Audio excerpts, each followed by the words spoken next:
My name is Tatyana Goldberg, as some of you already know me. I did my PhD basically on this problem. This was the main topic of my thesis, and the method I'm going to present today that started as my master thesis project actually, that then got expanded into a whole PhD thesis. But the work presented here was done within half a year. If you are interested in doing a master thesis with us, then you can get an understanding of what the scope of such a project is.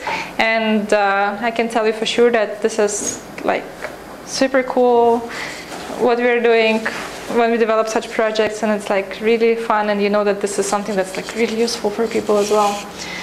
All right, so localization. Okay guys, what is subcellular localization? Can someone summarize it? With own words, like what do we mean when we talk about subcellular localization? Just try. Yeah? Find out in what compartment the protein is localizing itself. What is the compartment? For example, the nucleus, or is it a cytosol? Is extracellular space also a compartment? Good job. Okay, and why is it interesting for us? Why do we want to know where it's localized? What's the reason for asking this question? Someone else? The localization has something to do with the function. Why? Sometimes. How?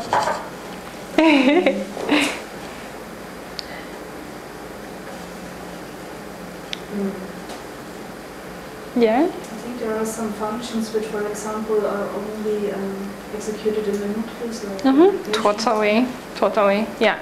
And localization is actually an aspect of a function. So if you remember this Go tree, then localization, that's like 1/3 of the tree. This is one of the 3 hierarchies of gene ontology. Okay, so eukaryotic cell, we have different compartments. Each compartment performs its own cellular function. Of course, this is on the schematic representation of a cell. In real life, it's like super packed. The cell is like all the compartments there. Well, some are larger, some are smaller, but there is as good as no space, because if there is not a compartment, then there are proteins. And you can imagine how the cell inside looks like. If you remember of these videos of these crossings in Asia, where you have like a mass of people going this way, and then a mass of people going the opposite way, and then the mass of people going this way, and like it's really many people and stuff. And this is how in the cell it also looks like. It's like they all really shoulder to shoulder to each other. So it's never just as pretty as here. Okay, so proteins, as you all know, they have many different functions. As a matter of fact, what proteins do actually makes us alive. I'm sure that you all know that proteins, they can maintain the DNA, they pack it, they protect it from damage, from the outside damage. Our ribosomes, they help to DNA to be translated. Collagen, that's a protein we find in our bones, in our muscles, in our skin. Actually, something like 1/3 of all our proteins are collagen, I think it's pronounced, proteins. So you remember all these cosmetics, they always try to target collagen to support so that they stay rigid, so that the skin doesn't get old. Because at some point when you get older, their production goes down, and that's why we look older, like we get wrinkles and stuff. And that's just because this protein is not that elastic anymore, and also the amount is smaller, and that's why all this cosmetics, they say collagen, that's the reason. Okay, another interesting protein that I decided to put on the slide is crystalline. We find this protein in our eyes. When our eyes, they're normally transparent, right? If you look at people's eyes, then, well, they're very transparent. But sometimes, especially older people, like their eyes, they look a bit milky. Maybe you have noticed that. Maybe you've heard about cataracts, and this is the reason for cataracts. These proteins, they get damaged, and in healthy young organisms they get eliminated by the special mechanism. But when an organism is older and maybe not that healthy anymore, then these proteins, they start accumulating in the eyes, and that's why like the eyes got so milky, not transparent anymore. At some point, it's possible to just remove them from the ice. Other proteins, they are motors that produce energy. They are constantly in rotation, in motion. And the final example I have here are receptors that transport signals. When we have headaches, then this is the protein that is responsible for sending the headache signal from one cell to another. Okay, uniprot, swissprot. What is the difference between swissprot and uniprot? Very basic question comes in every single exam. So, what's the difference? Swissprot, uniprot.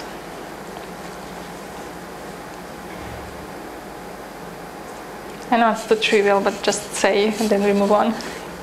This project is manually curated, so actual people are looking at proteins and... At proteins, people who are employed by the maintainers of the database, they perform experiments? No, I mean at the literature. Yeah. So, yeah. And what is the information stored in there? Where does it come from? So one is manual, the other is automated. So what is the information in the automated part of the database? Where does it come from? Many of them are predicted. From where?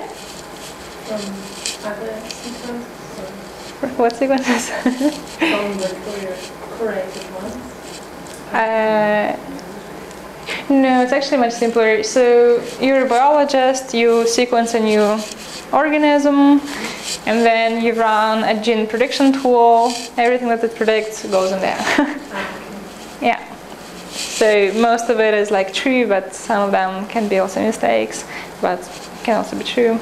But you know, the sequencing costs, they decline rapidly, and people sequence so much, but just like so much. And that's why this database actually increases super, super fast. Do you remember how much it costs to sequence the first human genome? Do you remember? $1 billion or more. Billion? When was it? Do you remember the year? 15 years ago. And what does it cost now to sequence a human genome? I didn't understand. What does it cost now to sequence a human genome? 1,000. Yes. 15 years. That's a big difference. So,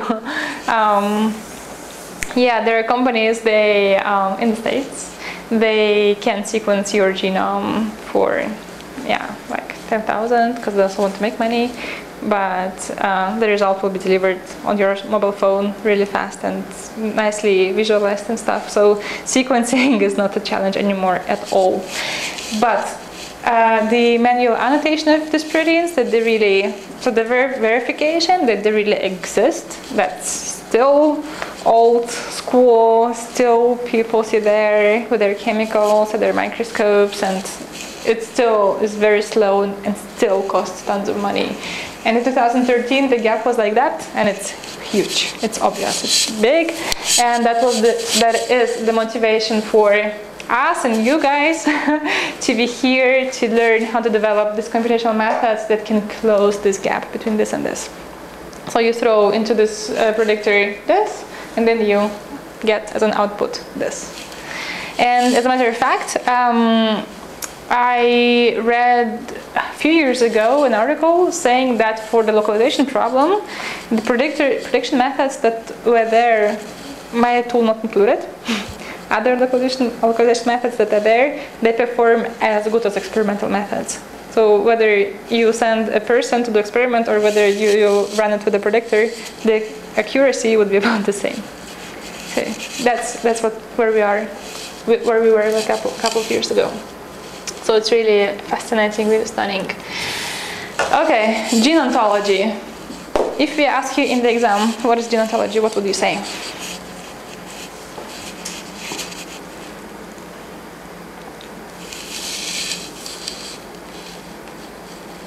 Just try to come up with something. What is gene ontology?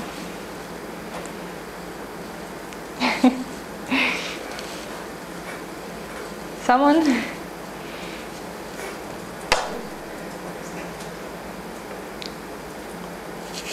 Just give it a try. Yeah. Like something, I'm not sure how to explain it, but like, Okay. like a standardized vocabulary to assess not only like the function or the cellularization, which specific protein, but like also the relation or like the hierarchy. Well, not really the hierarchy, but yeah, like standardized vocabulary too. That's absolutely correct. The standardized vocabulary gets many points. I would continue that describes protein function. And then protein function can be described by 3 different ontologies, groups, and these are these 3. Cellular component, biological process, molecular function. These slides are from 2013, so these numbers are outdated by 3 years, but even back then you can see that this number is like already big. It's very impressive. You would think that the cell, it's an entity like with a limited number of compartments, and then we see this number. It's impressive, I think. Another question that I have for you guys, and maybe each one of you, even if you don't want to say, but I still want you that you think right now of examples. Can you come up with each of you with one example that describes, that is part of each of these hierarchies? I'll just try for you in the head, because be sure we will ask it. And if you cannot come up with it, then make a note that you know for the exam later. And if you don't want to tell, then tell. What can examples be for each of these 3 ontologies?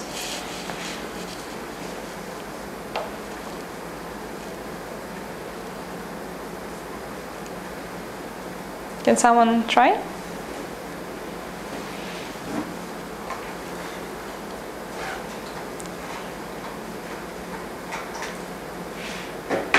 We had at least one example mentioned here.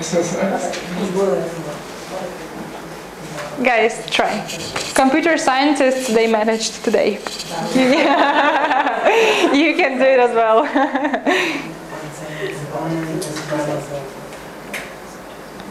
So one example for each one of them. Okay, so altogether component, what can it be? Cellular component? Very good. Process, what is a process? Cellular. Like? Localizes, binds, divides, grows, catalyzes, everything that is a process. Any verbs you can think of, they fit in here. What is a molecular function? Protein binding, DNA. Binding, that's a process.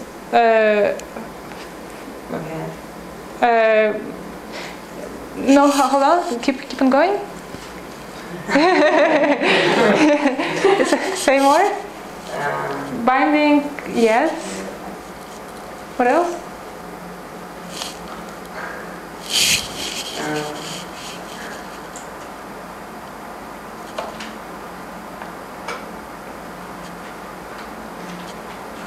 Transference. Yeah, totally. Enzyme. Yeah. Good job. And can you give me an example of 2-level hierarchy for localization? So a term and the child term. Can you try? You can just make up one. It doesn't have to match the tree 1-to-1.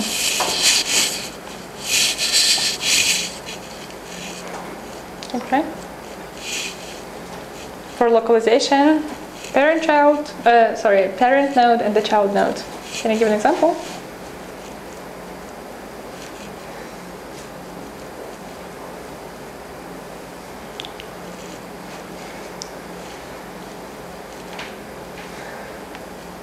Okay, so give me a compartment, any compartment. Membrane, good. Sometimes there are 2 membranes in bacteria. So a child node would be intermembrane space. Okay, so we can also start with intracellular, everything in the cell, intracellular, then the child node would be the nucleus. you see? Or it can be nucleus, and then the child node would be a nuclear pore. Get it? Okay. And this is a real example now, a real tree for just one protein. And this is to show that that's the structure of the tree as it can be. Not always like one way, just one way down. There can be several, goes in different directions. But at the end of the day, it's always a directed graph, and there are never circles in Go. But you know it because you work within your exercise on that. All right, so we talked about eukaryotic cells and there are prokaryotic cells. The difference between them is that these cells are compartmentalized. They have organelles, while these cells, they don't have organelles. Okay, they have membranes. Sometimes they have two membranes, but inside the cell, this is just like one entity, and everything is just swimming there. The DNA of the proteins, they just swim in this gel-like structure. Then there are these things, these hair-like structures. They help bacteria to move, but not all have them. And prokaryotes, they are archaea and bacteria, right? Archaea, they are even simpler structures. So these cells, they are about 2 billion years older than our cells, and they are accordingly simpler. Maybe you know that mitochondria, they are remnants of bacteria. You know that? At some point, eukaryotic cell has swallowed a bacterial cell, but for some reason decided not to digest it, but decided to keep it. And then bacterial cell proved to be useful as it provides energy and phosphate. And mitochondria is the only organelle with its own DNA. Have you heard about this case that happened maybe like 3 months ago when there was a child born from 3 parents? No? So the third DNA came from mitochondria. So the case was that both parents, they had, I think they were either deaf or some other disease. And in order to produce a healthy child, they just got a donor who provided mitochondrial DNA. And then the child was healthy. And so nowadays it's possible to have a baby from 3 parents. That's the way. That's the reality. That's where we are right now. It's future already. I think it's awesome. Okay, so we are interested in localization because we can assume that localization gives us information about physiological function of proteins. If a protein is localized in the nucleus, we can say that, okay, it is not involved in energy production, for example, because it's in the nucleus. Yeah? Subcellular localization is super important for drug discovery and drug production. This chart shows that what are the compartments that all drugs that are out there right now, well, 2008, target. And we can see that something like 80% of all drugs that target either extracellular, cytoplasmic, or membrane proteins. Can you explain why? Why do you think this is the case? Why everyone develops drugs to target just these 2 compartments? Why do you think this is the case?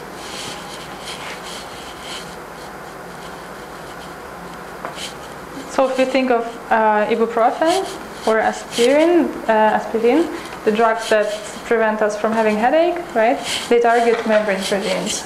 And many other drugs do. Why? Why these proteins?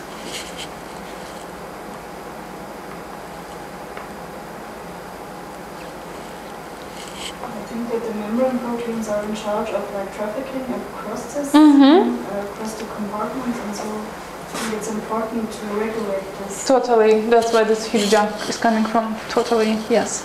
What about these guys? Like, what is the rationale behind developing drugs with this instead of like sending everyone to the nucleus, for example? What do you think? Well, if you think of the topology of the cell, does it help you to answer this question? Because it's easier to target an extracellular protein. Exactly. Yeah, it's just the accessibility. Because a drug, this component has to go through the cell. Inside the cell, it has to find the right compartment. and then their performance function. Who knows if it's going to work this way? It's much easier to target proteins that are in the extracellular and in the cytoplasm. How much does it cost to develop a drug? What do you think? I think you will talk about it later at some point, but that's a rationale why it makes more sense to develop drug easier way than to develop a drug that would be maybe more effective, but it's riskier. So I wanted to give you an idea of why it is so risky, why people would rather prefer to develop this kind of drug than this kind of drug. So drug development costs how much for one drug? $1 billion? Yes. $2 billion. Yeah. Most are not. This is like ballpark, billion. How long does it take? Like what is long? 10 years? Average is like 11, 13, I think. And how many drugs are being approved each year, like new drugs? 20. No. Let's just talk about the states, one country. What do you think? Oh, what is your assumption? Like, how many new drugs are being produced every year? Not produced, allowed to be sold. Just give a number. I think it was 20 worldwide. 20 worldwide, one country, then how much? 1. Exactly. It's like 1, 3, 5, sometimes none. So this research goes on and on and on. People develop drugs, they research, but in the very end of the day, that there will be just very, very few, less than a handful of drugs that will be accepted. So all this research, all this money, everything, and the winner is going to be just like very few. And that's why it's also so risky to invest all this money into something, do this crazy research. It's just very, very expensive. And that's why people are interested in that. And this table here shows that localization is actually one of the key points that people consider when they develop their drug, in addition to other properties, of course. Okay, so this table shows us examples of drugs. Some drugs that target certain compartments. Again, we see plasma membrane, we see, okay, the rest are organelles, but this table shows that, okay, there are diverse drugs that go into different compartments, and they are there for things like, yeah, cancer, some other diseases. Yeah, so localization, knowing how to design something, how to send somewhere, it's like one of the main aspects they consider when they develop this medical drug.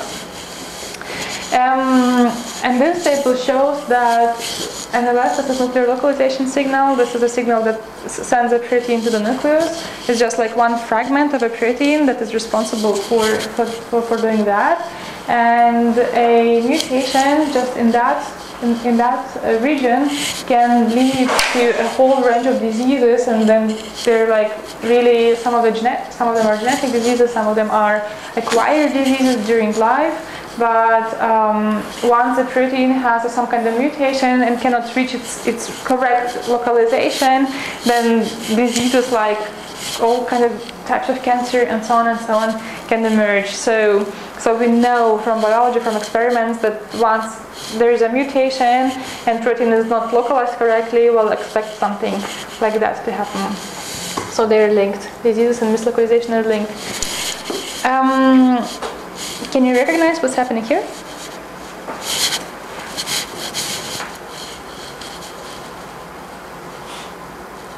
Cells are dividing.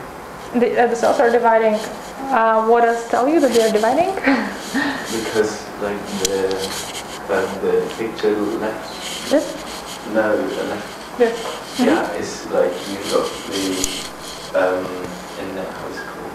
Like metaphase. Something, and like Cool. it's the chromosomes are being pulled apart. Super. Excellent, yeah. So this is the normal division of a cell. They form this on both poles. The centromeres, they pull these fingers that pull this cell apart. And then the chromosomes, these are not chromosomes, but they're inside. They're split between the two. And it's a symmetric, beautiful structure. And then in the end we have these two beautifully separated cells. That's how it should be. However, if there is a mutation in the protein called like that, just one protein, cells, they stop dividing, they try to divide, but they do not separate. And this leads to something like that, where we see that these nice structures, they're not symmetric anymore, they're like all over the place. And what is the result of this? What is it? How do we call it? This disease when this happens. So cells, they're not dividing anymore, they are accumulating into this aggregates, into this bulky big structures, and they keep growing. What is it? You all know, I'm sure. It's a disease. Many people have it. A cell cannot divide, cell starts growing. Because it wants to divide, but it cannot, and that's why it's... What is it? It's cancer.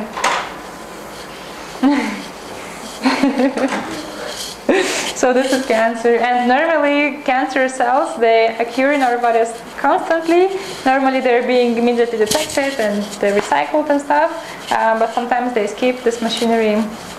Yeah. So one protein, crazy things. Okay, so just to recap, why localization information is important? Well, because it tells us something about the functional role of a protein, because we said if it's in the nucleus, we can assume that it does not perform, I don't know, energy production anymore. Localization is super important for drug discovery. Aberrant localization, this means that if protein is mislocalizing, then it's very likely that a disease can occur. And finally, knowledge about localization can help us to analyze protein-protein interactions. Can you think why this is the case? Why does it help us to say that the proteins are interacting or not? Why do you think this is true? Yeah? The different compartments, they won't be able to interact. Yeah, exactly. They will just never meet. Like if we have one protein sitting in the nucleus and the other one sitting in the mitochondria, like they have no chance. Even if they want to, they can't meet. And how many are potentially possible protein interactions are there in human? How many proteins are there in human?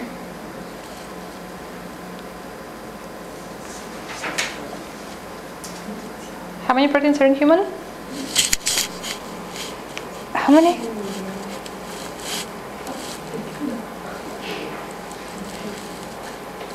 I heard 100,000? I said 20,000. 20,000? Yeah. Yeah, 100,000, that was the state of the art 15 years ago when the first genome came out. They ran this program, a gene finding program said 100,000. Everyone was like, ooh, cool, we are more complex than the worm, and then the Arabidopsis, and then corn. We are complex beings. It turned out the number is way lower. It's like 20,000. As a matter of fact, it always like changes dependent from the release of Swiss prot. We assume it's something like 20 to 25,000, but the exact number, that's what the Swiss prot tells us every month. So that's state of the art, and it's 20,000, yes. Yeah, so the number of possible interactions, that's like 2 out of 20,000. Huge number. Yeah, you remember binomial, 20 over 2. The result is like factors. Big number, so if we consider localization notation, then we can limit this number like incredibly.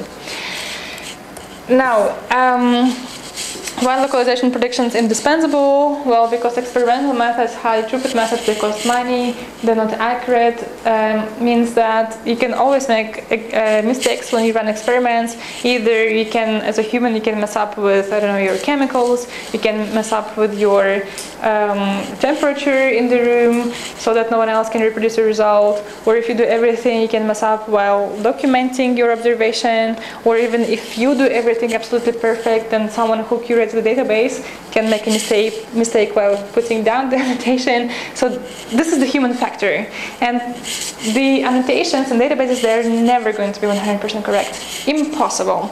It's also the case that people, they run experiment, they see something, they go, okay, this is annotation, then someone else does it and he sees a different result, and then it can be that the first person just didn't see the second result, so they also change all the time, the annotations change. They get removed, they get merged, that's what happens. So they are not 100% accurate. They are not complete. Why they're incomplete? Well, because people, we talk about, for example, when they develop drugs, then they're most interested in extracellular, cytoplasmic, and membrane proteins. They don't care about other proteins, so why to study other proteins? And other people, they go like that. They would study only their proteins of interest, and others, who cares? Why spend money on them, right? And therefore, the databases, they're like super biased towards certain organisms or towards certain functions or localizations. So there are problems, and this guy, this is the yeast, Baker's yeast, is a great example for why this experiments are not perfect, because yeast, this is, as you all know, is a one-cellular yeast, right? It's eukaryote, it divides super fast, so you don't need to run an experiment and wait until a mouse gets pregnant and then carries the child and blah. So it, you can see the result like immediately already with the next generation. That happens within milliseconds. It has been studied for 2 decades. All proteins are annotated, all of them. However, localization we still know for only 2/3 of the organism. This is just not trivial. This is just not easy to do. That's why people need us. Okay, localization prediction is a super cool task because it's easy, the easiest one when you predict function, because the number of compartments is limited, so you don't go into unknowns, you know what you're working with. The annotation is clear, somewhat, yeah, I guess in comparison to other tasks it's clear. Most proteins, they're active only in one compartment, so that's cool. It makes your task easy. And finally, the process of how proteins travel, it's well understood. We understand how it works. We can describe it with a schema, and this also, of course, helps to predict it. So it's a very nice playground, also for master thesis. Okay, so this trafficking in the cell, as I said, it's an understood process. The key message here is that there are 3 ways of how it's done. Either all proteins, except of mitochondrial, of course, are being produced in the cytosol, then they can travel to the nucleus or back through the pores. They can be brought by other proteins to other compartments. That's called transmembrane transport, because they have to pass their membranes. Or there is a third one, the vesicular transport. That's when the protein gets into a vesicle, and vesicle that's like an autobahn that brings the protein to its correct destination. So there are like autobahns for the cells, like veins. The proteins move, they travel through them to these compartments. And we know, for example, that the protein needs to go to the cell outside. It has to go to ER. It has to go to Golgi. Sometimes it goes to here, and then the damage is just there. So it's like really a model. Now, sorting signals. I'm accelerating now because I see that we have not so much time anymore left. Okay, sorting signals. Okay, so sorting signals are those signals, those regions in the sequence that tell the cell where protein needs to go. This part of the protein can be responsible for binding, cutting, accelerating, catalyzing, I don't know what, while this part is going to be responsible for localization. So some other proteins will recognize it, will see, this localization signal, I bind to it, and to this part, and then with this interaction is going to bring this protein to its localization. That's how it works. Sometimes the signal, they're distributed across the whole sequence, and only if the protein comes together in its 3-dimensional structure, another protein can recognize it, and only then it binds and like takes it with it. So identifying this experimentally is tough, because in order to identify where the signal sits, you have to mutate every single amino acid and see whether protein changes its localization or not. If you change here amino acid, then of course you will see the correct localization, and you say, this is not my localization signal. But if you change here and then the protein does not go to the nucleus, if it's nuclear, then you know, it's part of my localization signal, then you keep on moving. So super tedious process, like lots of work. And doing that, it's even worse. Because even here, if you're limited, you know, you can assume it's going to be like 30 amino acids long. Here you have like no idea where it's going to be. So of this we know some, of this we know less. That's the problem. So that's where we stand with the sorting signals at the moment. As a matter of fact, there was a Nobel Prize given for the discovery of these signals in '99 to the researcher who sits in New York, Rockefeller University. Burkert knows him. So he said the signals, they're important, they govern the transport in the cell, and I'm going to call them zip codes. So this localization signals, they're zip codes of the cell. So the zip code tells where a protein is going to be. It's going to be in the eukaryotic cell, in the intracellular space, it's going to be in the nucleus. Okay, we don't know where exactly in the nucleus, like what house number it is, but that the localization is the same. It's in this signal. So signals are zip codes. Key message for the exam. Okay, in 2013, there was another Nobel Prize given on this topic. It's about the vesicle transport, and this here is to show, just to show how valuable this localization problem is, even though people work on it for 20 years, and then there is me who develops the 30th method for localization prediction, it is still valuable. There is real value in developing this machine learning methods for biological problems. Even if you think for later your PhDs and master thesis that, well, people did that already, why should I improve on that? You should. The whole point is that the information changes. There is always more information. The information becomes more complex. 10 years ago, people didn't have the technology people have now. And now you can just get more insight and get more value, so go for it.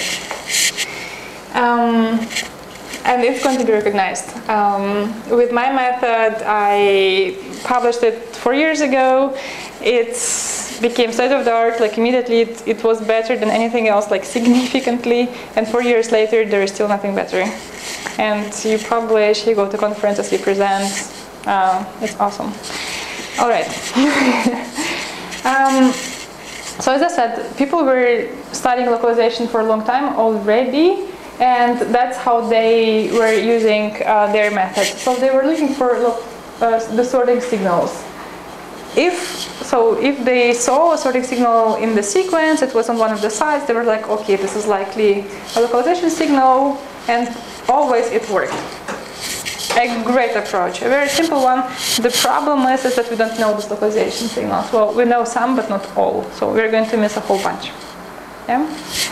Okay, other methods, they said, I have a sequence, I don't know from human, I don't know where it's localized, but if it is homologous to chicken from nucleus, to rat that is in the nucleus, to, I don't know, a dog that is in the nucleus, and a monkey that's in the nucleus, so we can assume that our protein of interest is also in the nucleus.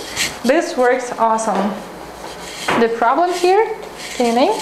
But only very quick, because we're out of time. It's important to understand the concept. So what is the problem with this approach? If it works, it's great, it's the best. But there are problems. What are they with this approach? It always has that much info, actually. From info about the homologs? Yeah. Oh, you don't have homologs, exactly. So this one is your problem. Eukaryotes, the number of eukaryotic genomes is lower. We can, for most proteins we do have homologs, but they're not going to be annotated always. For bacteria, it's way crazier. We have thousands of bacterial proteins, and a whole bunch of them just have no homology, like nothing. So, works sometimes. Next one, text-based analysis, is another super cool approach. People go to PubMed abstracts or PubMed papers, get information from there. Imagine you publish a method, it gets published today, you say protein is nuclear, you cannot assume that this information will be used for tomorrow, right? It takes time for the paper to be discovered, to be read, blah, blah. So this approach is very, very useful. What is the problem with them? Why cannot we annotate everything, the whole human, with these approaches?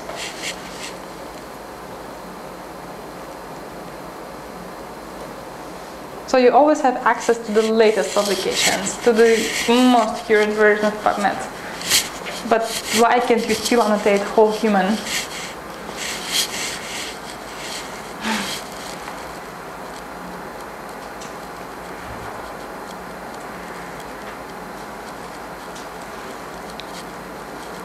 Any ideas?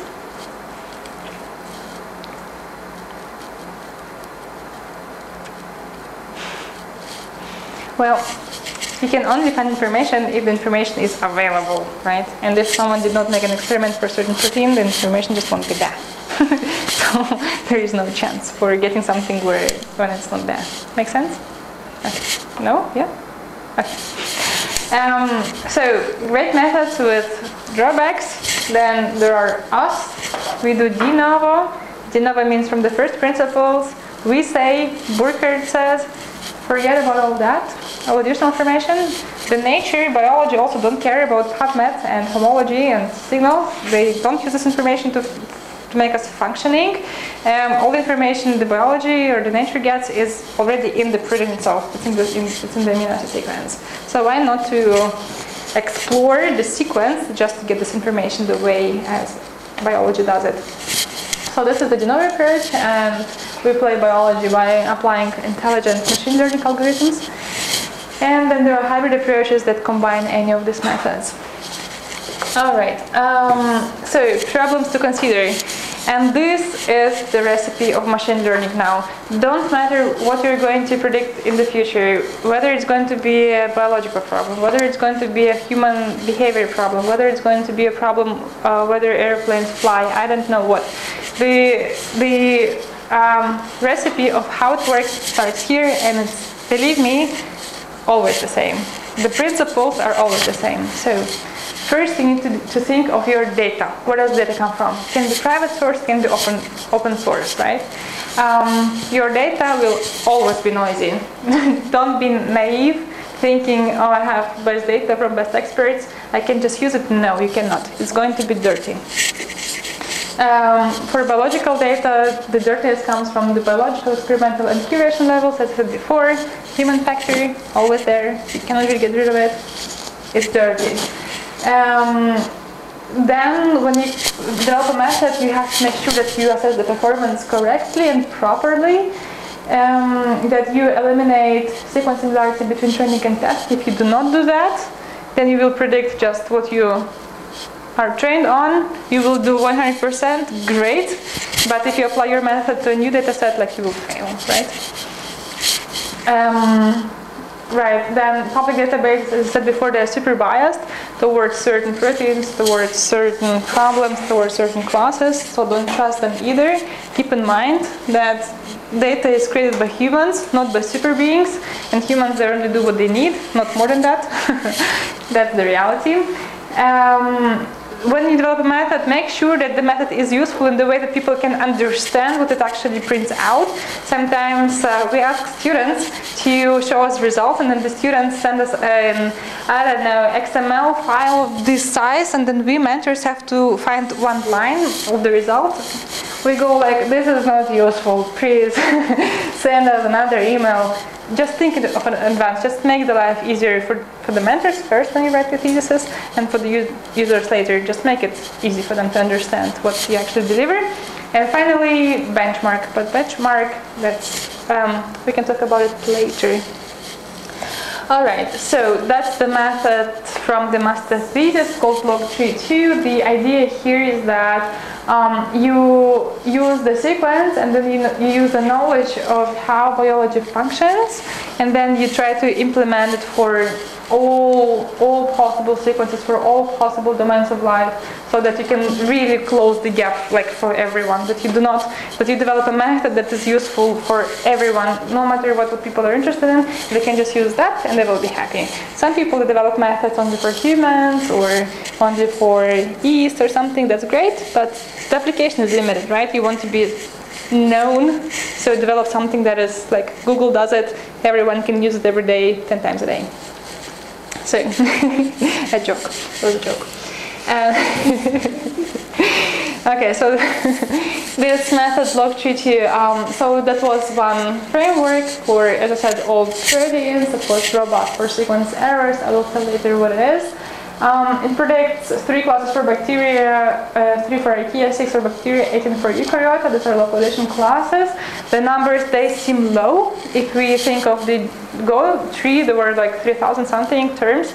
These numbers are low, but this is the best this is as good as the number of classes that Loc Tree predicts is as good as double of what other methods predict.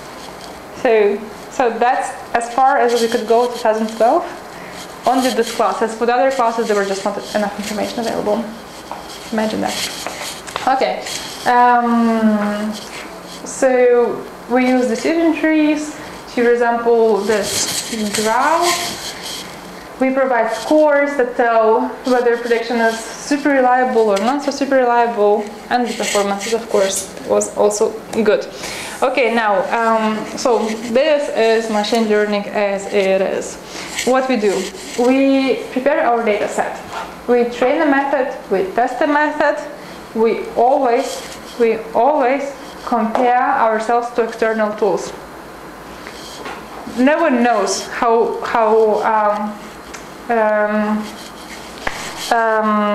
precise we did this. No one knows whether we lied, how true we were when we were doing this. So no one is going to debug our programs. But what they're going to look at is how you perform here. So here they have just trust you, say my performance is this and that. Trust you, I have no other choice, but I want to see how you perform on something, on a data set that other methods also use, and on this will be like your true final performance. Right, what do we do if we don't have other methods? How do we still assess ourselves such that people can believe that our performance is true?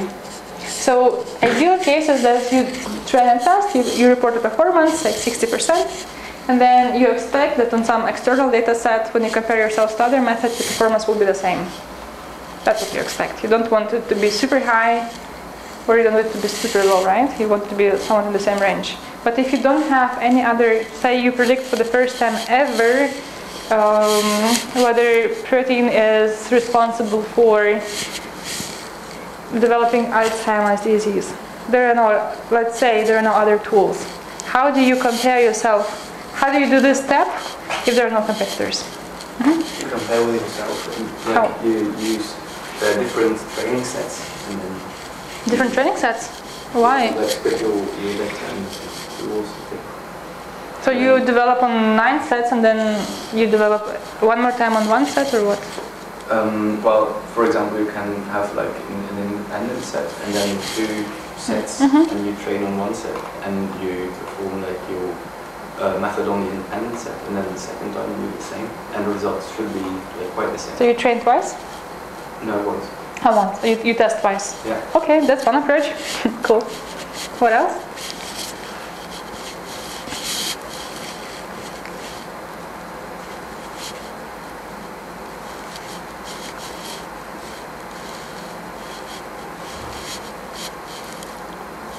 Okay, you always compare yourself, no matter what you do, you always compare yourself to random. You always want to be better than random. That's like your baseline. Okay, so data set. As I said, all we had 4 years ago were proteins for this few classes. That was the reality. This was the number of proteins. Right. So let's talk about that. Okay, so that's the resource that you also all use, that's UniProt. You extract all the proteins that are experimental, annotated from a text file that looks like that. So you have protein names, you have localization annotation, and you have a sequence. So easy. Then you have to do homology reduction. Homology reduction you do because the databases are biased, right? If you have in your database this much of nuclear proteins and this much of all other proteins, then be sure you will always predict nuclear proteins, right? You will never catch the small proteins. And therefore you have to somehow understand what the bias is and remove it always. There are tricks when you don't work with biological data, but maybe with other data, there are tricks of how to synthetically balance your data set, because ideally you want all your classes to be represented somewhat similarly. That's the ideal case. So anyways, in biology, what we always do, some of you guys have already worked with us, so you know, I think you all know from the exercises, you do homology reduction, HSFT value, you guys know? Do we need to go into that? No, great. So yeah, and then you apply that threshold, and sometimes you also run plus, just to eliminate all, really like all homologs. That's how the statistics look like. That's what we got from SwissProt. And after applying homology reduction, these were the numbers of proteins that were left. Okay, now comes cross-validation. That's what we do with our data set. So here the idea, do you all know what it is? Can we skip it? Cool. Okay, so the idea is just to train on the whole set and to test on the whole set to maximize all your capabilities. Okay, so always when you perform machine learning, of course, you always want to train on as large data set as you can have. And in my case, I ran this range reduction, and you remember only very few proteins were left. And so how to maximize those proteins. Okay, you apply a trick, so that's what we have, training and test. They are super separate, super different, and there are just few, and I want to maximize my training set. What do? I go back to my old whispered proteins, and then for every protein in the training set, I get a homolog. So that's how I artificially increase the training set. So they are allowed to have homologs, they are not allowed to have homologs. Homologs of these guys, they're not to be homologs to test set, you see? And that's like the trick, maybe can be useful for you for the future. Make sense? Yeah, cool. Okay, performance estimates. As I said, super important. Accuracy. Okay, accuracy tells us how often predicted class is correct. So what we look at the number of true predictions divided by all our observed proteins for a particular class. Coverage tells us how often the observed localization class is predicted. So before we were dividing all true predictions by all proteins in the observed set. Now we do the same. We divide by all proteins in the predicted set. These two values are very important for the exam. Make sure you can explain what they are. Make sure you know the formulas. Okay. Now, you have your precision recall, accuracy coverage. Now you want to know how reliable is the estimate. The rationale behind this is that you develop a method. You say that the performance is 80%. Then 10 years pass, and then your performance is 85%. So the question becomes, did you lie? Did you underestimate? Or did you just forgot to report your boundaries of where your prediction performance actually lies? So sometimes when you buy sugar, I don't know, I hope this is true. I saw it in different countries. I don't know if this is the case in Germany as well. But sometimes they say like 1 kilogram or 1,000 gram plus minus 5 gram. Or I think chocolate bars also have it sometimes. I know what the solid. So the weight can be a little bit different dependent on what machine is being used and so on, right? But it gives you the range. So everything between the range is acceptable. You go for it. Everything that's outside is not acceptable, like you're being cheated.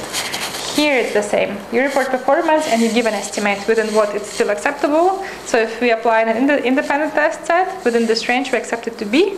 So if you send me as a reviewer your method and they see, you performed within a standard error, great, pass. If you don't report your standard error for me, I will tell you, no, not going to be published until you show me what your standard error is, until you show me what's your deviation. Otherwise, I'm not accepting your method. That's the reality. So, important concept. Okay, 15 minutes. What is the way of establishing the standard error? So standard error tells me I have a performance, say it's 60%, right? And then I say that standard error is plus minus 4, let's say. So 61 acceptable, 62 acceptable, 63, 64, 69, 58, 57, 56, right? It's within standard error. Where do I get these values from?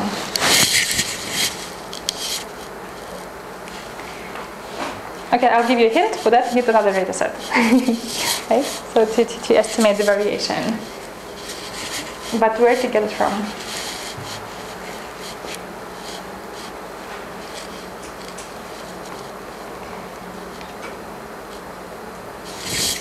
It's very tricky question, I know.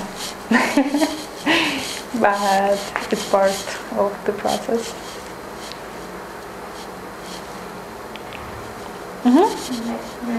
Randomly pick a fragment or a fraction of what you have, then you predict on that, and you average the accuracy. Super cool. Yeah. Instead of re-predicting, you can just do bootstrapping. And bootstrapping was first introduced in Baron Münchhausen. If you remember the book, the guy, when he fell into a swamp with his horse, he just like pulled himself by the hair out of the swamp, and that's the way how he rescued himself. That's at least what he says. So that was bootstrapping, helping yourself with all means that you have.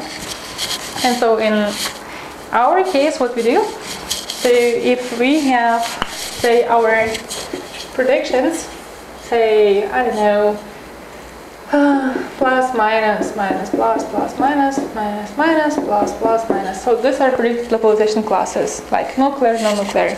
And our performance on them is 64%. So in order to establish my standard error, what I can do, I can just get a subset from here on the predictions and estimate the performance on them. It's going to be 65. Okay, what I do next? I get another subset and I estimate performance on it. It's going to be 66. And then I take a third subset from the already predictions. So I don't need to even run any predictions anymore. They're already here. I just get the values, accuracy based on the subsets. And it's going to be 67 or something. And that's how it's done. This is bootstrapping. So they don't have to be consecutive. They can be like 2 can be from here and 3 can be from here. But the idea is that you always get a subset from your predictions, and then you evaluate your predictions based on the subset. So that's bootstrapping, simple. Okay, everyone got it? Yes. Okay. So that's more formal algorithm. You start with your set. You randomly draw a subset, you estimate your accuracy or your metric on the subset, and then you repeat it. And then you get your values, and then just apply the standard deviation and standard error formula.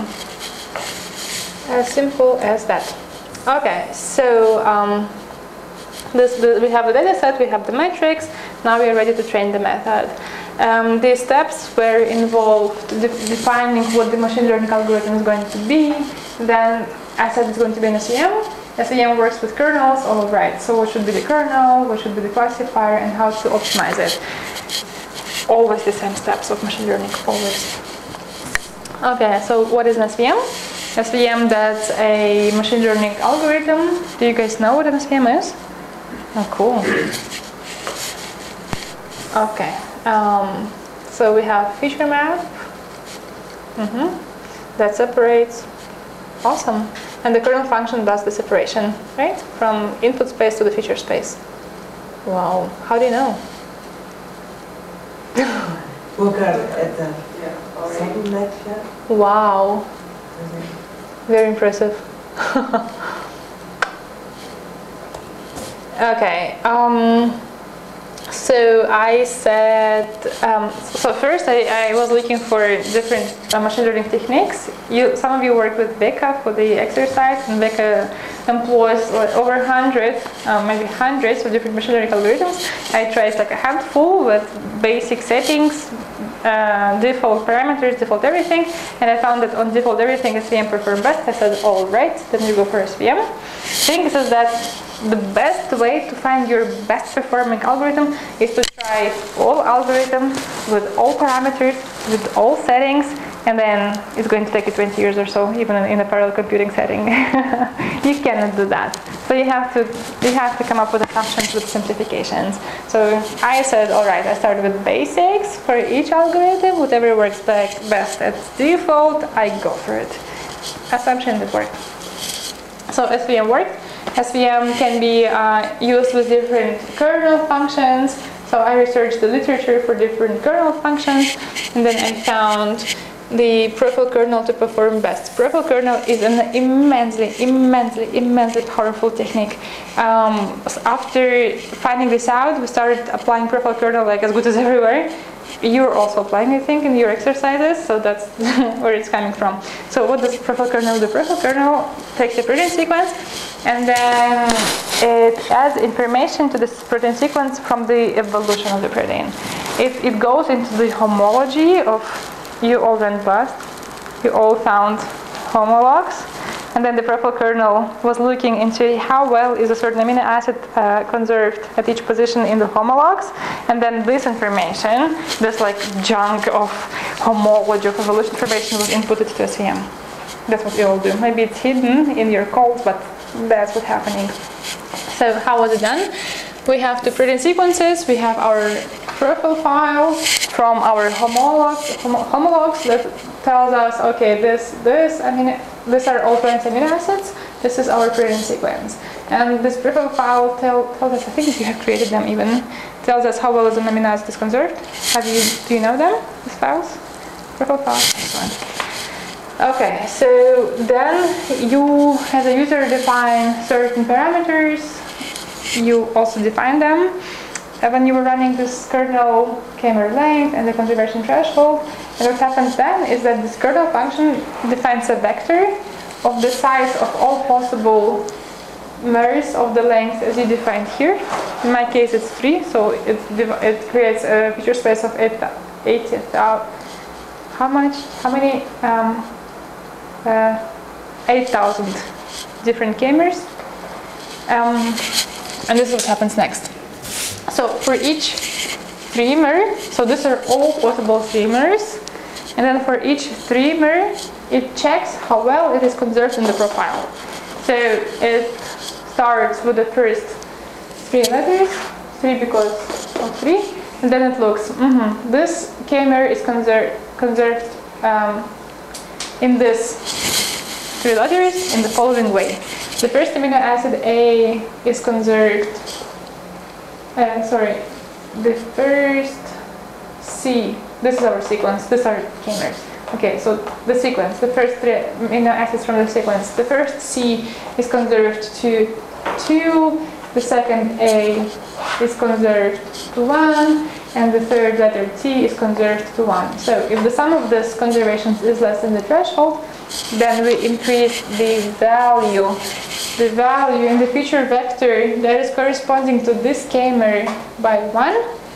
And then we do this comparison for all pairs of 3 amino acids throughout the whole sequence. So this vector can have also other numbers.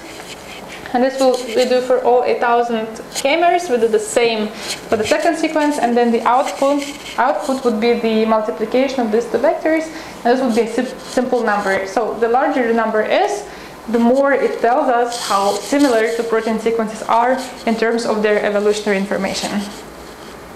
So it's not just counting amino acids that they're similar between the protein sequences. So this is not homology in that way. This is homology that goes like beyond. It goes back into the evolution. That's super powerful. Okay. So what I did next, I compared the different kernels. I saw purple kernel performs best. So of course you go for the winner. That was the winner. Then there was a question, okay, do we have just, so for eukaryotes I had 18 localization classes. Now the question was of how to design my method to predict all these 18 localization classes. One way is to have 18 predictors. One predicts nucleus and everything else. The second predicts mitochondria and everything else, and so on. That's one way. Another ways are like placing somehow differently, randomly. These are these approaches. Or you're being very smart, you're a student who like pays attention to all details, and you think, but there was a Nobel Prize given like to this identifying this structure. Why not use this structure because you're a good student? And then you implement your trees that follows the same structure. Remember what do you know what I'm talking about? That structure, the system with 3 transportation ways, gated transport, then to transport to other compartments and then to the outside. Remember this.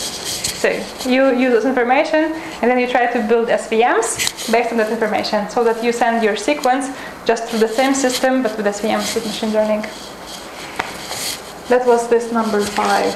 So, and right, so this is a multi-class classifier, 1 against all, 2 against all, and so on. Very useful approach. Then there are other ways of how to structure a tree, or you just do what I said. You implement this architecture in a tree of SVMs. So you're trying to basically mirror this into this. The only difference is that here I decided to discriminate between membrane and non-membrane already at this stage, and then if the first SVM says this is membrane, then it goes to the right. If it's not membrane, it goes to the left, but the rest is like really inspired by this. That was cool. Seeing that something that is done randomly performs worse than like what you implemented when you mimic biology. Cool. Okay, so that's how it works. 5 minutes. 3 localization classes. You send your sequence to the first SVM. It says either cytoplasmic or something else. If it's something else, then the second SVM says this is membrane or extracellular. As simple as that. Okay, so visualization for bacteria, same way. 6 classes, for eukaryota, 18 classes. Okay. So first, as I said, it's separation between membrane and non-membrane. Then next level is secreted, non-secreted, and so on. And this table just shows, again, the slides are old, I'm sorry, they're for 2013. My deck now would be more informative because this is actually not so relevant anymore. But it's an overview to show how much better my method, we call it MindD, was better. I see that it was as good as the others. Huh.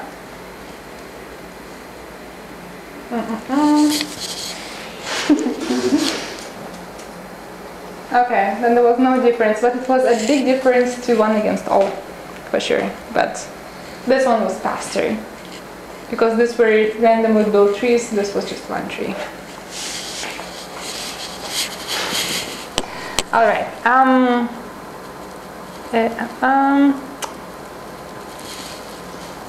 That's not so relevant. Okay, that just shows that I was super faster than the others, 30 times faster than the others. Okay, so we trained, now we test. Cross-validated, it was 65%. 65% sounds low. not 100. If you develop a method with 100%, be sure that everyone is not going to take you seriously. 100% that's not possible, it's impossible.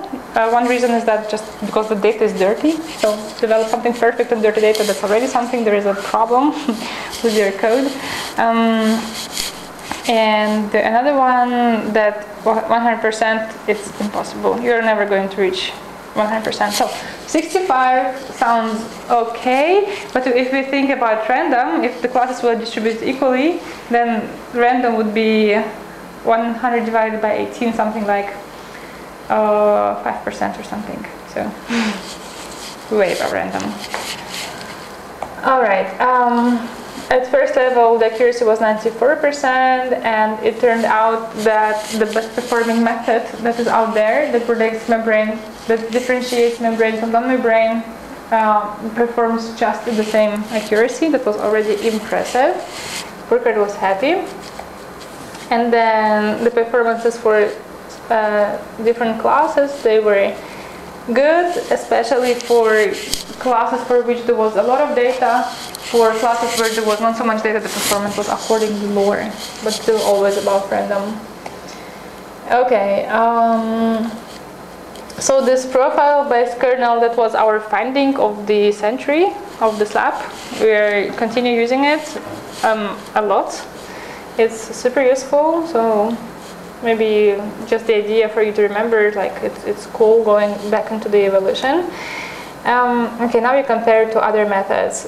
There are other methods that use all kinds of different information, like amino acid composition, secondary structure elements,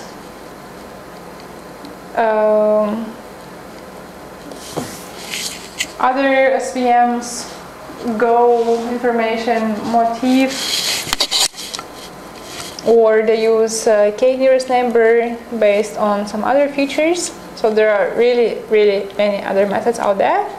And then there is us. And then we see that in comparison to other best performing methods, we're like, so this is Loc Tree2, we look at Loc Tree2, we're like better. So Eukaryotic. So this is the number of classes. The reason why these numbers are 9 and 5, that's because these classes, they predict only 5 and 9 localizations. So we had to trim ourselves back to this 9 or 5 classes, and everything else that we predict we just discard, because otherwise we cannot compare ourselves to them. You get it? Yeah, and still, even on this few 5 or 9 classes, still we are better than them. We also compared ourselves to the others by tweaking our sequences. Namely, we were removing 30 amino acids from each of the ends and randomly removing some of the amino acids. The rationale behind this was that, well, sometimes you do sequencing from metagenomic samples, and then you do assembly of your contigs, and then sometimes you make mistakes. Some part can be missing of your protein, or I don't know, what other mistakes can happen. So sometimes information isn't complete. And if evaluating the methods on incomplete information, then our method was like much better, significantly better than the others.